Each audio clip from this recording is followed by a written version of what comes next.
vous mes amis. Alors là on va faire un vlog découverte d'Alan Moore où je vais vous parler de son travail et à la fin je vais vous raconter une anecdote vraiment magique en lien avec un de ses livres et du coup alors là ce sera pas des reviews complètes hein, des 3 livres que je vous montre, mais c'est vraiment une découverte d'auteur, voilà, tout simplement. Alors Alan Moore, c'est un auteur qui est connu pour avoir fait des comics books, des bandes dessinées pour... Alors notamment, il a fait V pour Vendetta, c'est l'auteur de V pour Vendetta qui a été en film, Watchmen et d'autres. D'autres, là ça me vient pas à l'esprit, mais il y en a plusieurs. Bon, il a été très célèbre. Voilà, il est surtout célèbre pour ça, pour ses comics et qui sont devenus des films grande audience, on va dire. Voilà. Alors aussi maintenant, ces dernières années, il a écrit des romans. Bon bah c'est un écrivain parce que d'ailleurs, il a été connu pour avoir dans les comics books vraiment révolutionné ce genre. Le pulp fiction en fait, qui du coup est devenu une œuvre littéraire parce qu'il avait vraiment des personnages complexes. C'est le premier à avoir fait vraiment des personnages denses, complexes. C'est pas le gros méchant, le grand gentil, c'est beaucoup plus compliqué. Il y avait des dialogues, il y avait des aspects, alors philo et magie. Alors c'est en ça qui nous intéresse beaucoup. Moi je le connais, alors en France il est pas forcément très connu, je crois, en tout cas en tant que enfin, il est connu par ses films, évidemment. Mais en tout cas, je veux dire, même au niveau de la magie, il est connu beaucoup à l'étranger, mais je le connais par des amis, voilà, qui s'intéressent à la magie, et notamment au tarot, etc. Il est plus connu dans les pays anglo-saxons, voilà. Il est anglais, et il vient de Northampton, c'est très important, parce que dans ses livres, il ramène beaucoup à ce lieu. Il y a beaucoup de vidéos interviews de lui. Si vous comprenez l'anglais, je vous conseille sincèrement, ou vous mettez sous-titres, de l'écouter parce que j'adore son humour anglais, je le trouve très drôle. Et il a des bons conseils si on a envie, par exemple, d'être écrivain ou sur la magie. C'est quelqu'un de vraiment très cultivé, très intéressant, avec toujours un humour décalé, à l'anglaise typique. Voilà, bon, moi je suis très fan. Et je suis très fan. Après, j'avais jamais vraiment... Enfin, je connaissais son nom, j'avais déjà vu des vidéos de lui, parce que je vous dis, il s'intéresse à la magie, il a une grande culture, c'est très intéressant. Mais j'avais jamais vraiment lu de roman de lui. Donc j'ai acheté récemment. Alors j'ai commencé par... le premier que j'ai acheté, c'est lui. C'est celui-là, La Voix du Feu. Et c'est une suite de nouvelles. Après, on va parler du tarot, de la magie, parce qu'il a étudié la Kabbale et le tarot. Et c'est dans ce livre, donc on va, si vous êtes impatiente d'aller tout de suite au tarot, avancer la vidéo. Je mettrai peut-être le timing à partir du moment où on parle vraiment de la cartomancie, on va dire. Voilà. Après, pour les autres qui ont plus d'intérêt, on va dire, de culture générale, je vous montre ces 2 livres. Donc voilà, alors là c'est des nouvelles, c'est chouette parce que c'est des petites nouvelles qui peuvent se lire, voilà, on coupe, si on arrête, on reprend, bah là j'ai été qu'au début. La première j'ai trouvé trop difficile à lire parce qu'il utilise un mot, enfin voilà, il utilise des mots très restreints parce que c'est quoi La Voix du Feu? C'est l'histoire de Northampton depuis, j'arrive pas bien à dire l'anglais, Northampton, depuis le début de l'histoire de ce lieu, avec les premiers humains. Donc, ouais, c'est écrit bizarrement parce que c'est comme si c'était l'homme préhistorique qui parlait en fait. Ensuite, on arrive un peu à l'époque celte. Non, on a avant 2500 ans avant JC, donc l'âge du bronze. Après, voilà, il va traverser comme ça les époques. C'est des nouvelles à chaque fois sur le même lieu avec les interactions entre les humains. Donc il y a au début des sacrifices humains, il raconte ça, mais en fait c'est des interactions. C'est toujours avec le côté décalé, drôle aussi, léger. Je vous dis sacrifice humain, mais enfin bon, il a tout un truc. Alors oui, il y a un côté quand même un peu... c'est pas victorien parce que c'est un peu plus... Il a un côté victorien, hein, il a un côté comme ça. Mais un peu plus trash, on va dire, parce qu'à un moment donné, il y a 2 têtes sur des poteaux. Enfin, c'est pas trash. C'est un peu spécial, on va dire, étrange, dark art, vous voyez, un peu dark. Il y a des têtes sur des poteaux qui vont commencer à discuter. Mais bon, c'est toujours ce côté complètement délirant, je dis humour anglais, ouais, c'est quand même... on est dans les Monty Python et ce genre de choses, vous voyez, on est vraiment dans ce genre d'humour. Alors oui, c'était un 68 art devenu... Vous voyez cette ambiance un peu comme ça décalée, donc voilà, donc qui est très... il est resté très terre à terre, très humble malgré sa reconnaissance internationale. Et c'est quelqu'un de très touchant en même temps, je trouve. Voilà. Bon, moi j'aime beaucoup le personnage. Et les livres sont chouettes parce qu'ils retranscrivent aussi sa richesse, on va dire, humaine. Et donc après, alors qu'est-ce qu'on a là? Là, on rentre un peu dans le monde magique hein, et bon déjà avec la voix du feu, mais là vraiment, alors quand j'ai reçu le grand camp, du coup j'ai laissé la voix du feu. Je viens de le finir, enfin j'ai fini il n'y a pas longtemps. Il se lit vite. Et alors lui c'est l'histoire de Londres. Et c'est l'histoire d'un Londres, alors, sans vous spoiler, vous gâcher l'histoire si vous voulez le livre, et je vous le conseille sincèrement. Par la couverture en IA, alors ça par contre, il est contre l'IA en plus. Hein. Lui c'est vraiment aussi, il a compris ce que représentait l'IA alors que l'éditeur a choisi de faire ça. Bon bref. Bon les couleurs sont belles par contre. J'aime beaucoup les couleurs. Mais bon, le livre est quand même agréable. Déçu pour l'IA quand même. Mais sinon, le contenu est génial. Hein. J'adore. Alors, c'est une histoire un peu rocambolesque où on va traverser le Londres de l'après-guerre, de l'après-seconde guerre. Et dans ce Londres-là, il y a un autre grand Londres. Donc, c'est le Grand Camp. C'est le Grand Londres qui est caché. Alors, Long London, qui est caché dans le vrai Londres. Donc je ne vais pas tout vous révéler, mais on passe du monde du rêve au monde réel, enfin monde du rêve, à cet autre Londres qui est un Londres qui est vraiment lié au monde de l'imaginaire. On va rencontrer d'ailleurs des poètes, on va rencontrer des artistes dedans. Et justement, les artistes font le lien, il y a des artistes dans le vrai Londres qui font le lien. Vous allez comprendre pourquoi je vous en parle. Parce que je vais vous parler de l'anecdote maintenant et après on va aller au tarot, on va finir sur le tarot. Et c'est vraiment intéressant parce qu'il voit comment l'imaginaire nous permet de traverser des mondes. Et il en parle aussi dans ses vidéos. Et c'est un monde complètement rocambolesque, mais qui est aussi vrai que l'autre, vous voyez, mais en même temps c'est un monde parallèle. C'est l'autre monde, vraiment. C'est un autre monde. Donc c'est très très intéressant. Enfin, on rentre vite dans l'histoire, c'est sympa, on suit le personnage principal. Et ils sont tous, voilà, c'est pareil, quoi. Il y a pas un Superman et des Jokers. Hein. C'est tout le monde est un peu tout. Et c'est un côté très... Moi, ça m'a fait penser à la série Arcane, mais à fond.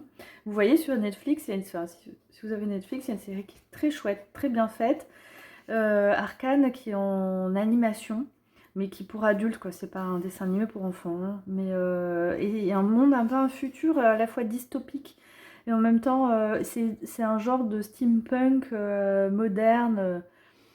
Je sais pas comment décrire le style. Bon, c'est à fond parce que même il y a des personnages qui s'appellent les arcanes dedans, dans le livre. Et il y a aussi, d'ailleurs, à propos des arcanes, ce sont déjà des. Je l'avais lu quelque part et c'est vrai qu'on le lit.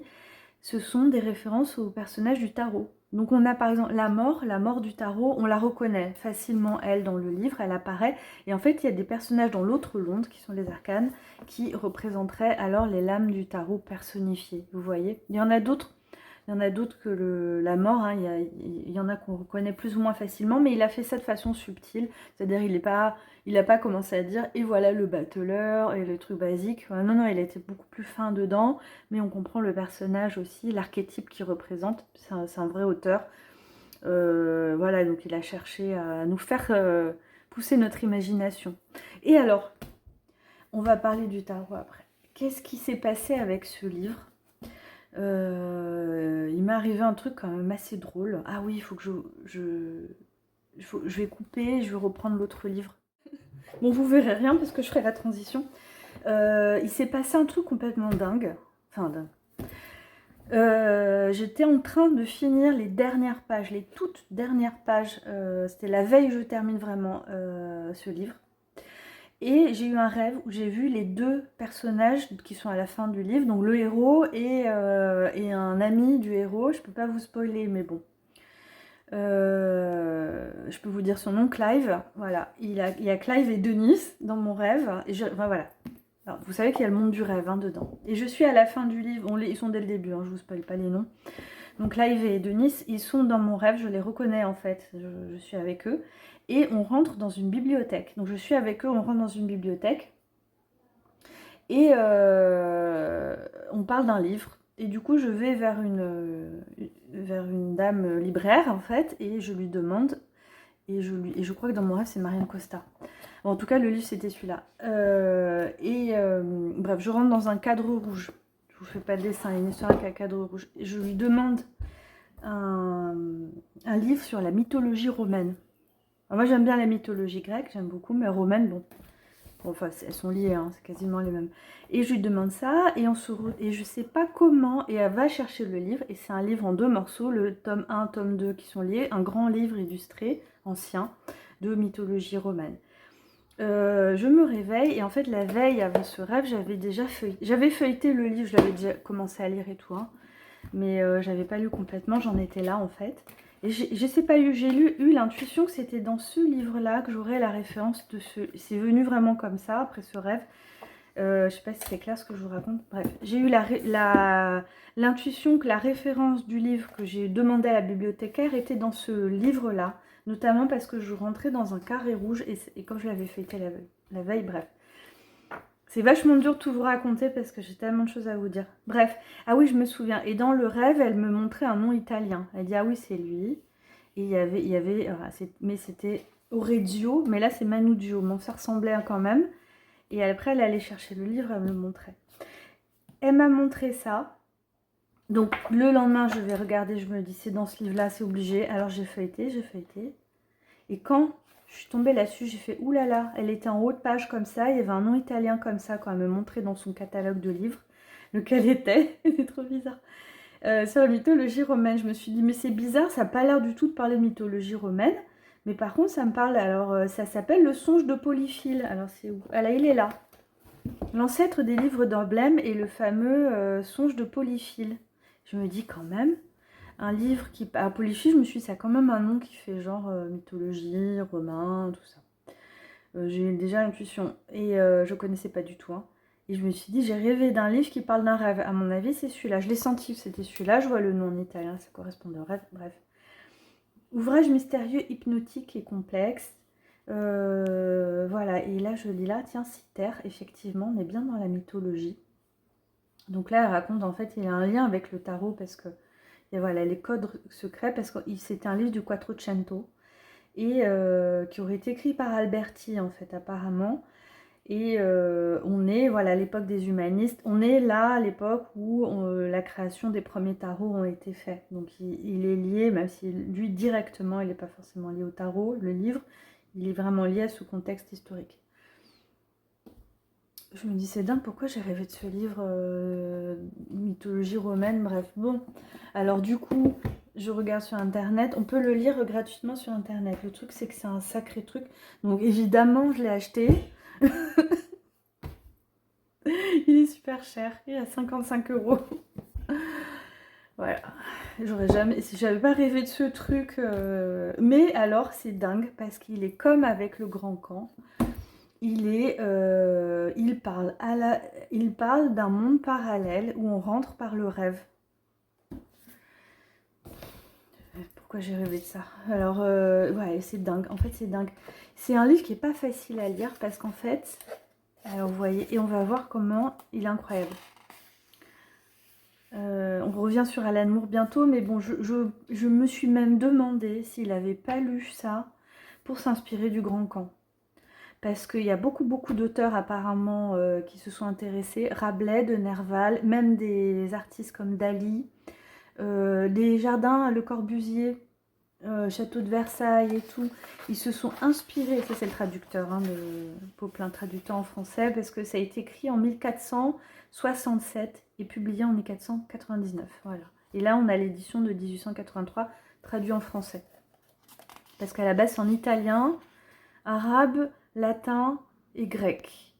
Donc, et hébreu aussi. Bon, il a mis plein de mélanges. Bon, là, au moins, il est traduit en français, plus facile. Et du coup, Le Corbusier, parce qu'en fait, cet auteur-là, c'est un livre à mystère, c'est-à-dire que ne peut pas comprendre sans certaines références qu'il est en train de raconter. On peut comprendre à un niveau subtil, enfin un niveau imaginaire, parce qu'on est dans un monde imaginaire. En fait, le protagoniste tombe en sommeil, s'endort, et il rentre dans des mondes. Il traverse des portes de plusieurs mondes comme ça, et à chaque fois, c'est des mondes différents. Et l'idée de base, c'est qu'en fait, il poursuit Polia, une nymphe dont il est amoureux. C'est une quête amoureuse. Bon, on est vraiment dans l'histoire des Quattrocento, et en fait, qui représente la recherche... certainement de la beauté à travers toute chose, vous voyez, un côté... et c'est plein, c'est truffé de mythologie gréco-romaine. Il n'y a que ça. Et en fait, il fait des descriptions de jardins, il fait des descriptions d'architecture. Et les descriptions de jardins, vous savez, c'est des ruines grecques dans des jardins, comme notamment les colonnes cassées. Ben ça vient de ce livre-là, ce genre de décoration-là, voilà. Donc ils se sont inspirés pour faire les jardins de Versailles en fonction de ce qu'il raconte dans son livre. Voilà, parce qu'il a été très populaire à une époque. Ils ont même pensé que c'était un livre d'alchimie où il y avait une recette de pierre philosophale dedans. Il y a la méduse, voilà. On est en plein dans la mythologie, dans le monde parallèle. Je voulais vous en parler parce que j'en ai rêvé de ce livre.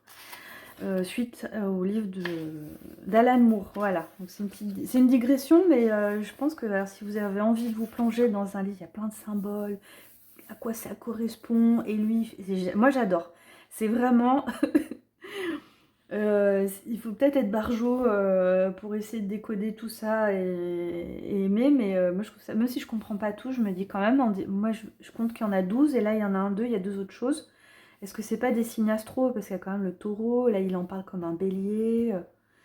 Il y a des trucs, il y a des choses que j'ai compris hein, déjà. Hein. Si vous voulez, on fera une spéciale. Je pense que ça va intéresser juste personne. Mais si vous voulez, on se fait une spéciale hypnérotomachie, hein, le songe de Polyphile. Parce que ça, en fait, ça représente le passé, enfin, les civilisations passées. Et il y a beaucoup d'architecture. Et voilà. Et on retrouve ça dans Le Grand Camp, c'est parce qu'il va faire des descriptions d'architecture aussi. Un peu faux folle, hein, mais un peu comme ça aussi, quoi. Il va rentrer dans des descriptions, des choses qu'on retrouve là, et en fait qui ont du sens, parce qu'on se dit c'est bizarre, mais en fait non, ça fait partie du rêve, du monde, de l'autre monde. Et il y a des choses cachées. Faut pas oublier qu'Alan Moore, c'est un magicien, hein.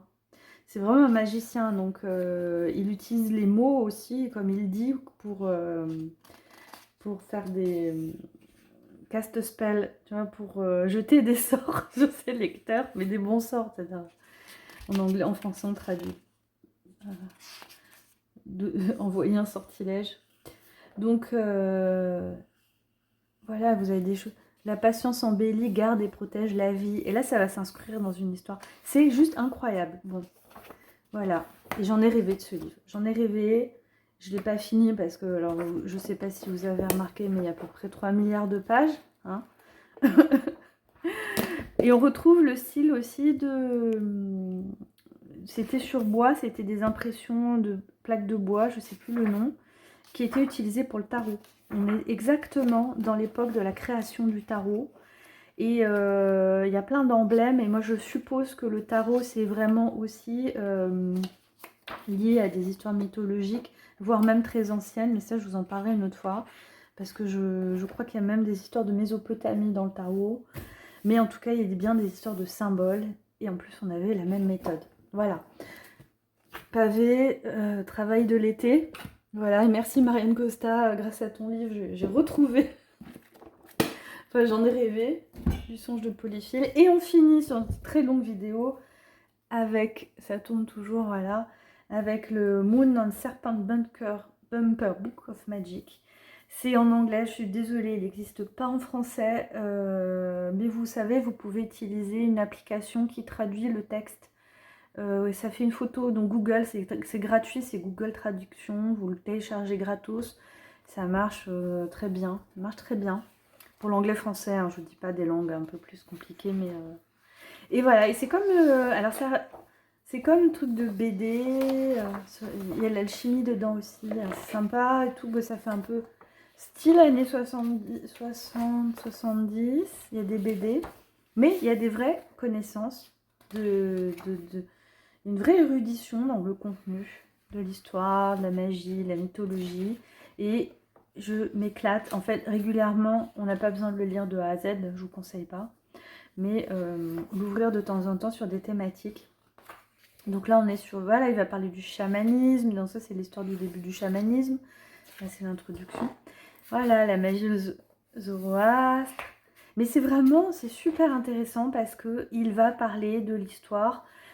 Et j'ai appris tellement de choses, vous pouvez pas imaginer des choses. Je me suis dit, c'est pas vrai. C'est génial parce que moi, je m'intéresse à beaucoup de thématiques autour de la magie. Je lis beaucoup de choses. Et lui, je trouve que dans ce livre-là, alors il a fait avec un co-auteur, donc Steve Moore, qui est décédé maintenant, qui n'est pas de sa famille d'ailleurs, ils ont juste le nom commun. C'est peut-être les Dupont, en Angleterre, les Moore. Peut-être beaucoup. Mais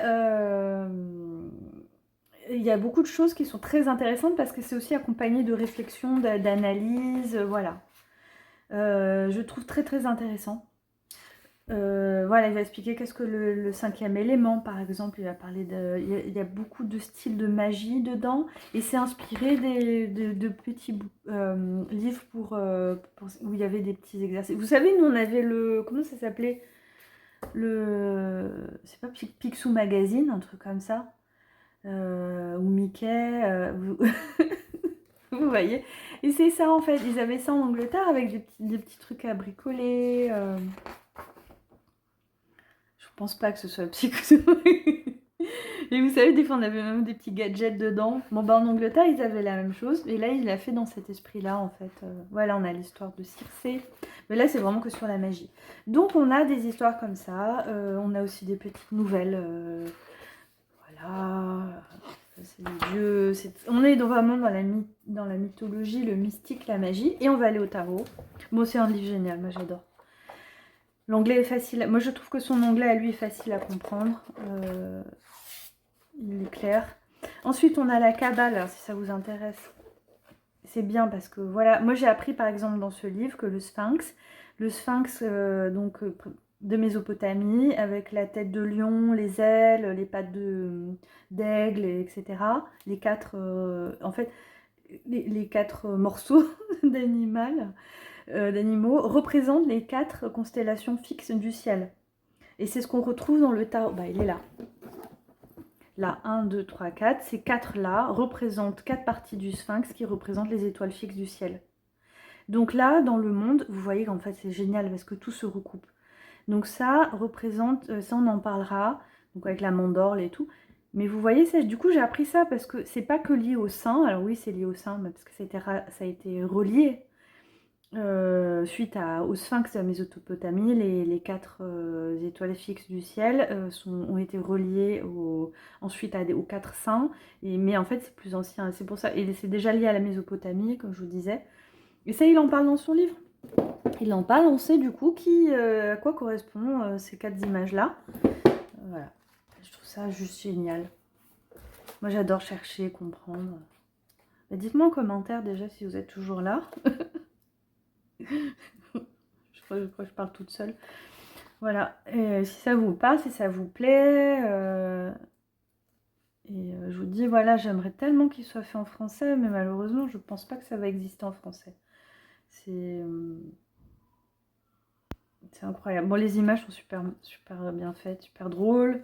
Voilà, allez, on va au tarot, on va finir là-dessus, parce que sinon, je vais y passer toute la journée.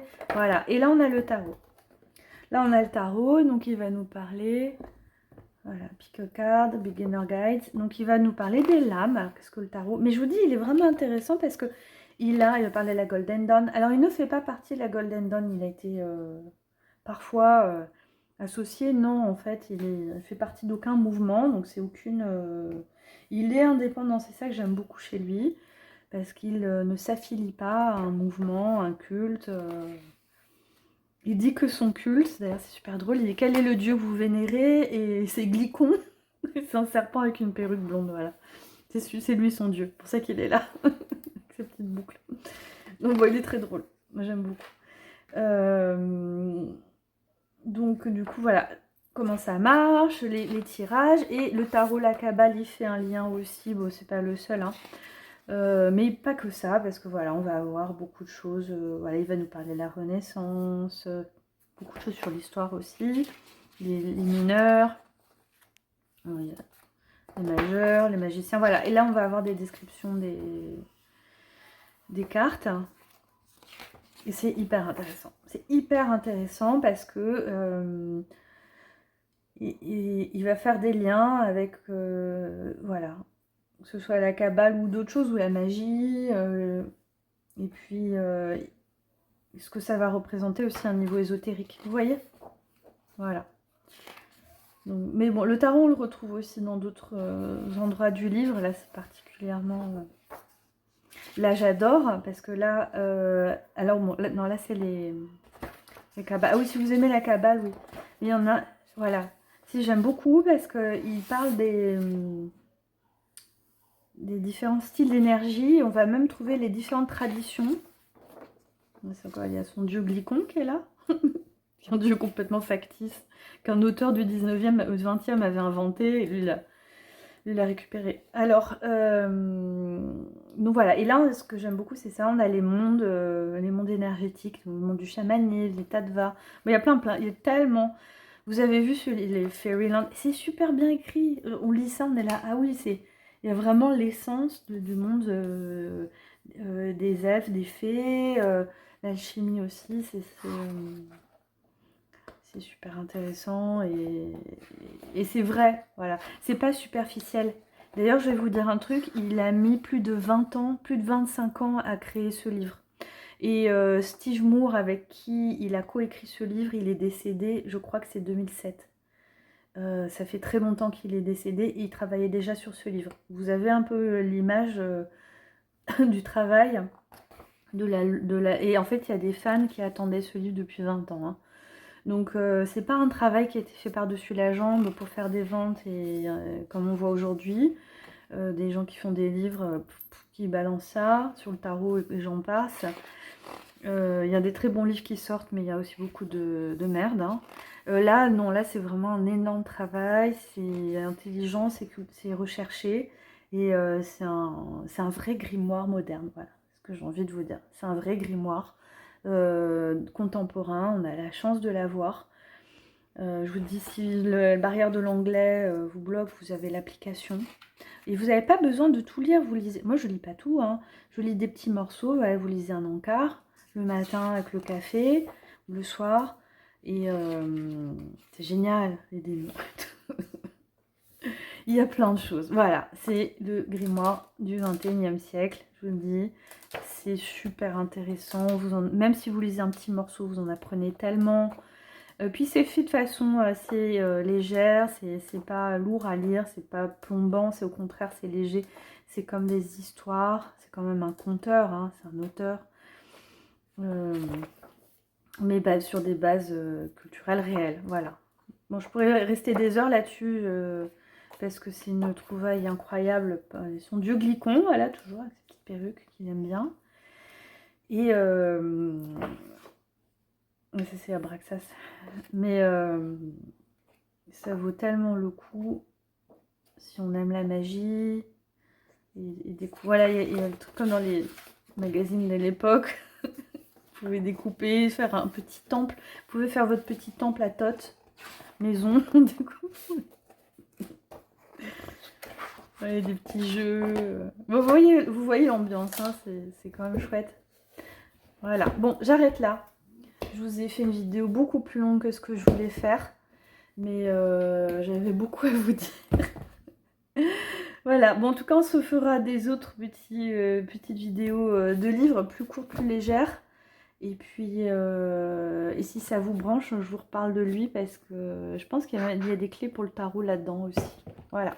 Allez, dites-moi en commentaire si vous êtes toujours en vie, si vous êtes là, si ça vous a plu cette vidéo. Et je vous dis à bientôt.